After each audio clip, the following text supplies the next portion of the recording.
Hello, welcome to another edition of To the Point, generously produced by the American Acupuncture Council. I'm your host this week, Virginia Doran, and I would love to introduce you all. I'm sure most all of you know Peter Deadman. We all know him as being a co-author of A Manual of Acupuncture, the incomparable textbook in Chinese medicine. But he also has written another book in the last couple of years called Live Well, Live Long, Teachings from the Chinese Nourishment of Life Tradition. And we know that as yangsheng. And Peter's been practicing and in the field of Chinese medicine for 40 years now, and is really a legend, and is founder of the Journal of Chinese Medicine, and has just done so much for the field. So it's really a great honor. He also is a teacher and longtime practitioner of qigong and the internal arts tradition. So from across the pond in the UK, I would like to introduce you to Peter Deadman, and please feel free to comment and share. And if you have any questions, we'll try to get to them after the show if we can't get to them during it. But my great honor to have Peter Deadman with us this week. So Peter, please tell them how you got into yangsheng, or Chinese medicine. Okay, well, so a brief scan of my life. I was in the late 1960s, I was a very hedonistic hippie traveler. Had all kinds of great times, but I ended up getting sick and discovered something called macrobiotics, which offered the idea that through changing lifestyle, particularly through changing diet, we could heal ourselves from existing problems and prevent disease and maintain health. So I got very enthusiastic about that, and I set up a natural foods business, first a restaurant and a shop, then a bakery, and then a distribution warehouse. So I did that for, I think, nearly 10 years.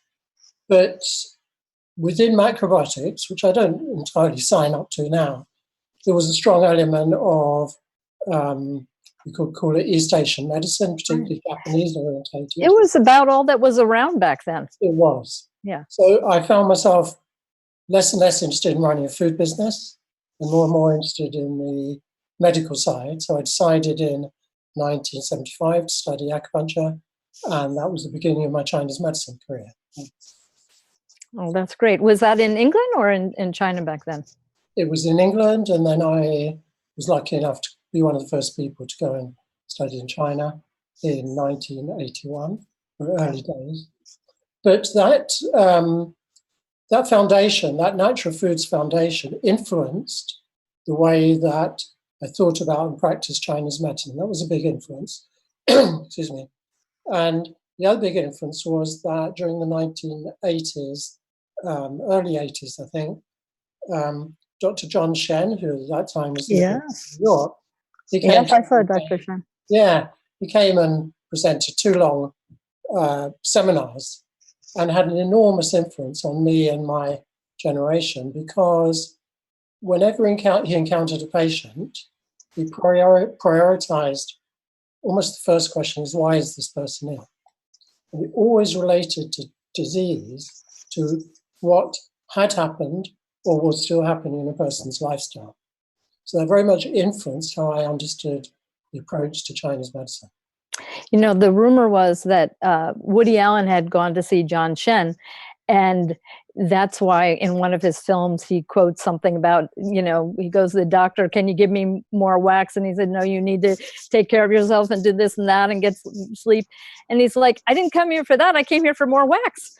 Yeah. Yeah. But yeah, I remember John Chen was very much into the whole Chinese medicine tradition of prevention. Yeah. Yeah. So then tell us, I know that you were going to talk about the origins of yangsheng and how it's relevant to modern life, how it can be applied now. Yeah, so first of all, just perhaps expanding on what I've already said, For many years, once I heard about yangsheng, once I discovered such a thing existed, I used to, when I tried to explain it to people, I say, well, this is a branch of Chinese medicine. So you have a kind of root, foundation and theory, and then you have branches. Acupuncture is a branch, herbal medicine is a branch, Tuina is a branch, and yangsheng is a branch. But as I started to think about this book and started to work on it, I became clear that it isn't a branch, it's actually the foundation. It's the absolute core of the medicine. And the evidence for that is chapter 1 and chapter 2 of the Neijing, the Yellow Emperor's Classic.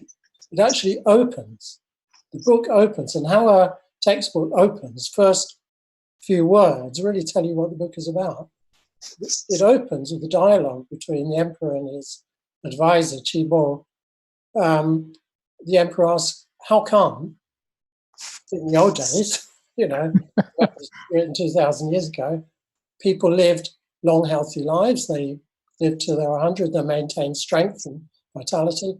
And nowadays, by the age of 50, they're decrepit.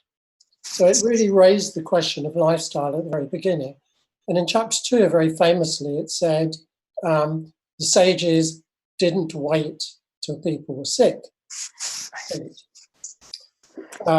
That's too late. It's like Right. digging a well when you're already thirsty. You have to prevent.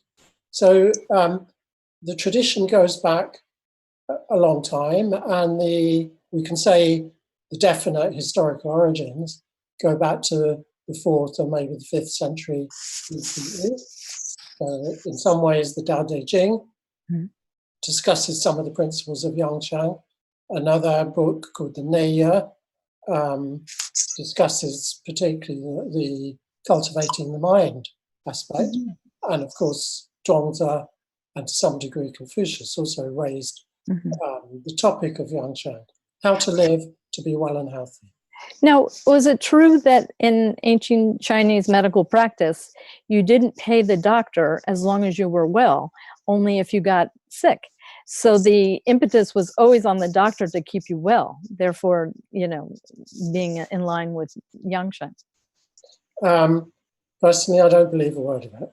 I mean, but it's a good model, one we need now. I mean, it may have been true for the very wealthy and the court and the emperors, so on, but most Chinese people historically were peasants, and peasants refused to go to a doctor when their arm's just been chopped off. I mean,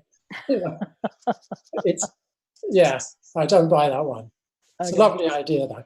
But in a sense, it also places the emphasis in the wrong place, because that implies that maintaining the health is a result of treatment. Whereas what yangsheng teaches is that maintaining health is, in large part, not exclusively, based on our behavior, how we live. So you asked what its relevance is to the modern age. First, I'd say there's great similarity with acupuncture and with herbal medicine, is that yangsheng was a tradition that was continuously developed. So it started 4th or 5th century BC, but some of the great teachers of this health tradition appeared in the 2nd, 3rd, 4th, 10th, 12th, 15th centuries. And it's very popular in China today. So it's continued really in China. It's had a big upsurge recently. The relevance to modern life, 2 things, or 3 things. Human beings fundamentally the same as they were 2,500 years ago. We eat, we breathe, we sleep, we move our body, we have sex, we have illness, we have health.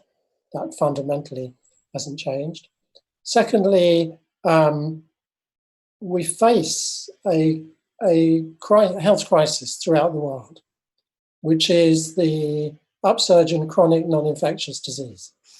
I mean, infectious disease was always the primary cause of disease in human history. That's changed now. There are still threats from infectious disease, but it's the chronic diseases, diabetes, cancer, heart disease, dementia, strokes. These are increasing in every country of the world.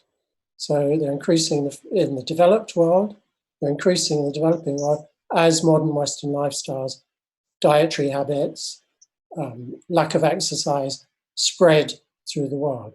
And there is no medical service on earth. I mean, I know we talk a lot about medical provision in the United States and the cost and how do we provide it. Same debates happening in every country. In 20 years, the incidence of those diseases, most of them, is expected to double. So we have a kind of, yeah, all of them, absolutely. The costs will be unbearable for any society. So the future of medicine, if you look at it dispassionately and logically, has to be prevention, has to be health maintenance, has to be a shift. And I believe that with this really smart and incredibly well-informed tradition that's been passed on in traditional Chinese culture, we as Chinese medicine practitioners are the best people to lead that movement. If we don't really engage with it, we'll be leapfrogged, because increasingly, I don't know how it is in the States, but I'm seeing things change in the UK. Increasingly, orthodox medicine is beginning to understand that this is really the primary answer to health challenges, lifestyle change. Right, right. But I'm sorry, I'm just going to rabbit on for a minute more and you ask another question. Sure. What is special about the yangsheng tradition? To me, there are several things that are special. First of all, it's tried and tested. It has history behind it. I mean, nowadays, somebody can come up with a new fad diet that they just thought of the day before, start vlogging on YouTube, and they get 5 million people following some weird, cabbage juice diet or whatever it is. Right. Not time tested. Then 2 or 3 years later, maybe they go, oh, actually, it wasn't such a bad idea. Everybody's anemic. So time is a great tester. So that's one thing that's really valuable. The second thing is that the yangsheng tradition embraces pretty much all aspects of life. So we find even when people really take on the idea of looking after themselves, they maybe just focus on 1 or 2 things. Some people can become very obsessional about exercise and diet, but have very chaotic emotional lives. Some people can meditate every hour of the day, but they never take any exercise and maybe they don't eat well. So the yangsheng tradition really looks at really all human activities, but 4 in particular. 4 have to be cultivated above all others. The first is the mind and the emotions. Yeah? That's where it starts. We have to learn to understand ourselves and to manage